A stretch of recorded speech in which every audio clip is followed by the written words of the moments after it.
అని ఏదేమైనా భవిష్యత్తులో చంద్రబాబు నాయుడు గారి కోసం నడిచిన వ్యక్తి ఎవరైనా ఉన్నారు అని అంటే చరిత్రలో మీరు నిలబడతారేమో అని అనిపిస్తూ, అదే చంద్రబాబు నాయుడు అనే కాదు కానీ ఖచ్చితంగా అన్యాయం జరిగినప్పుడు న్యాయపక్షాన నిలబడి న్యాయం కోసం పోరాడి న్యాయం కోసం నడిచినటువంటి వ్యక్తి చరిత్రలో ఎవరైనా ఉంటారంటే బహుశా బండ్ల గణేష్ గారు ఒకడే ఉంటారని అనుకుంటున్నాం.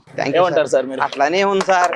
ఇది నా నడక కాదు, ఇది చంద్రబాబు నాయుడు గారిని అభిమానించే ప్రతి కార్యకర్త నడక, ఇది ప్రతి అభిమాని నడక. ప్రపంచవ్యాప్తంగా ఉన్న చంద్రబాబు నాయుడు గారి అభిమానులు అందరిది నడక ఇది. ఈ నడక మీ అందరికీ అంకితం. సార్ కోసం కష్టాల్లో ఉన్నప్పుడు సార్ కోసం వెయిట్ చేసిన ప్రతి ఒక్కళ్ళకి నా పాదయాత్ర అంకితం మీ ద్వారా చెప్తున్నా.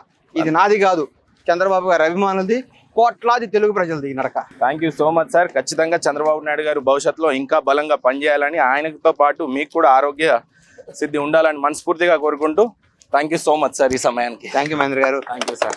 మీతో గడపడం చాలా ఆనందం అనిపించింది.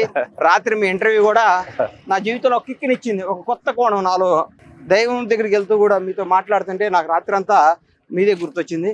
చాలా ఆనందం అనిపించిందండి. థ్యాంక్ యూ మహేంద్ర గారు. చాలా అద్భుతంగా చేశారు ఇంటర్వ్యూ. నేను ఎక్స్పెక్ట్ చేయాలి మీరు ఎంత బాగా చేస్తారని. Thank you so much sir. నమస్కారం అండి.